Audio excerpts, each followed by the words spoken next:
सुबह के 10 बज चुके हैं। आप देख रहे हैं इंडिया न्यूज। आपके साथ मैं हूं चित्रा त्रिपाठी। बड़ी खबर से इस बुलेटिन की शुरुआत हम करेंगे। सरबजीत की हालत बेहद नाजुक बनी हुई है। इस तरह की जानकारी लगातार पाकिस्तान से आ रही है। बचने की उम्मीद बेहद कम है। डॉक्टर्स ने अपने हाथ खड़े कर दिए हैं। परिजनों ने सरबजीत को आईसीयू के बाहर से देखा है और वो लगातार उनसे मिलने की मांग कर रहे हैं, लेकिन डॉक्टर्स ने मना कर दिया है। बहरहाल डीप कोमा में है सरबजीत इस वक्त और जिन्ना अस्पताल में उनका इलाज चल रहा है। फिलहाल उनकी हालत बेहद क्रिटिकल बनी हुई है। शीतल राजपूत मेरी सहयोगी जुड़ चुकी हैं ज्यादा जानकारी के साथ। शीतल, किस तरह की जानकारी मिल पा रही है? क्या दवाओं का असर नहीं हो रहा है सरबजीत के ऊपर? देखिए, अभी सरबजीत की हालत बेहद नाजुक है और डीप कोमा में है, अनकॉन्शियस है, कोई बदलाव नहीं है और ये कहा जा रहा है कि उनके सर्वाइवल यानी उनके बचने की उम्मीद बहुत कम है। सर्वाइवल के चांसेस बहुत ज्यादा कम है, ऐसा कहा जा रहा है। उनका परिवार उनसे कल मिला था और उसके बाद उनकी बहन दलवीर कौर का जो बयान आया उसमें उन्होंने ये साफ कहा कि मेरे भाई की हालत बहुत नाजुक है, उसका चेहरा सूजा हुआ है और मैं ये अपील करती हूँ सरकार से कि वो सरबजीत को इलाज के लिए किसी दूसरे देश में ले जाएं। इससे पहले जब हम सरबजीत को बचाने की कोशिश कर रहे थे, बार बार गुहार लगा रहे थे और उनको वापस देश लाने की बात कर रहे थे, तो मेरी सारी जितनी भी गुहार थी उस पर कोई कार्रवाई नहीं हुई। लेकिन अब मैं हाथ जोड़कर सरकार से प्रार्थना करती हूँ कि मेरे भाई को इलाज के लिए किसी दूसरे देश में ले जाया जाए, क्योंकि यहाँ उसके बचने की उम्मीद बहुत कम है। डॉक्टर्स भी यही कह रहे हैं कि वो डीप कोमा में है, सर्वाइवल के चांसेस स्लिम है। कल दूसरी बार भारतीय उच्चायोग के अधिकारियों को भी उनसे मिलने दिया गया और उनका भी यही कहना था कि स्थिति में कोई बदलाव नहीं है और वो बेहद नाजुक स्थिति में है अभी। चलिए, शुक्रिया शीतल इस पूरी जानकारी के लिए आपका। बचने की उम्मीद बेहद कम है। डॉक्टर्स ने अपने हाथ खड़े कर लिए हैं। परिजनों का रो रो कर बुरा हाल है और अब वो चाहते हैं कि सरबजीत का इलाज किसी दूसरे देश में हो।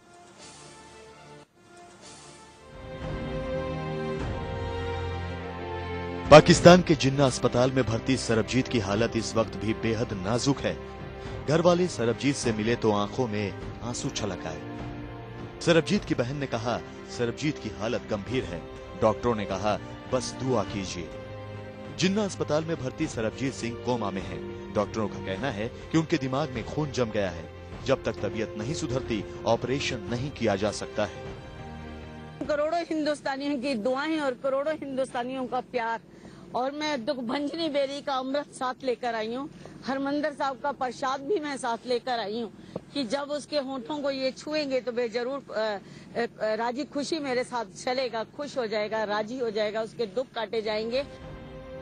सरबजीत के परिवार के एक शख्स को अस्पताल में रहने की इजाजत दी गई है। वो खुद अस्पताल में रहकर सरबजीत का ख्याल रखेंगी। मुझे सरबजीत के हमारे एक सदस्य को अस्पताल में रहने की भी इजाजत है, तो वो मैं रात दिन उसके पास रहूं। सरबजीत से मिलने के लिए उनके घर वाले वाघा बॉर्डर के रास्ते लाहौर पहुंचे। पाकिस्तान रवाना होने से पहले घर वालों ने स्वर्ण मंदिर में मत्था टेका और सरबजीत की सलामती की दुआ मांगी। पहली बार जब मिली थी तब जेल में मिली थी और दूसरी बार जब मिलने आ रही हूँ तो उनको अस्पताल में मिलने जा रही हूँ।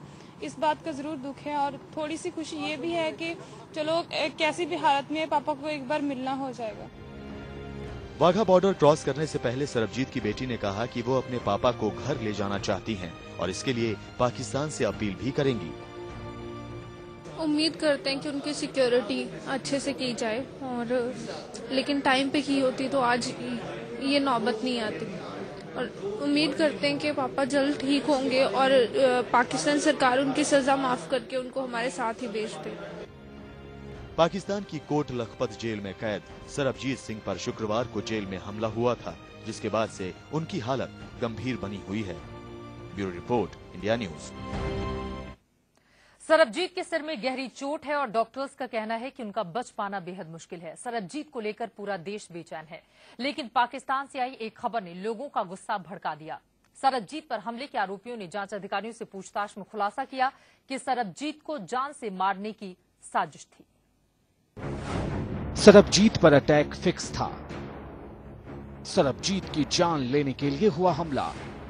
सरबजीत पर हमले के मुख्य आरोपियों ने बड़ा खुलासा किया है। जांच एजेंसी से पूछताछ में बताया है कि सरबजीत पर हमला उसकी जान लेने की नीयत से किया गया था।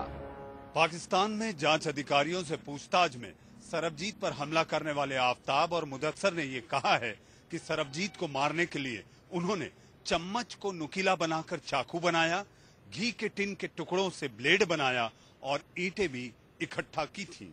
खबर है कि पाकिस्तान के लाहौर की कोट लखपत जेल के डीआईजी की तरफ से तैयार प्राथमिक रिपोर्ट में पूछताछ के बाद कई और भी बड़ी बातें कही गई हैं। सूत्रों से खबर है कि जेल अधिकारी ने पंजाब प्रांत के गृह विभाग को अपनी रिपोर्ट सौंप दी है। सूत्रों के मुताबिक जेल डीआईजी ने अपनी रिपोर्ट में ये भी कहा है कि जेल में सुरक्षा बेहद कमजोर थी, लेकिन सरबजीत पर हमला करने के लिए आरोपियों को किसने उकसाया ये अभी साफ नहीं है। सरबजीत पर हमले के आरोपी मुदस्सर साल 2005 और आफ्ताब 2009 से लाहौर की इस जेल में बंद है। दोनों ने सरबजीत को जान से मारने की योजना बनाई थी। जैसे ही इन लोगों को मौका मिला तो इन्होंने अपनी योजना को अंजाम दे दिया। खबर यह है कि पाकिस्तान में आरोपियों से पूछताछ में ये भी सामने आया है कि दोनों हमलावर सरबजीत से बेहद नफरत करते थे।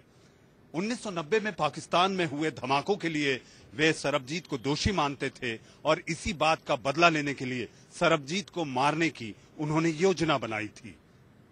Manish Awasthi, India news.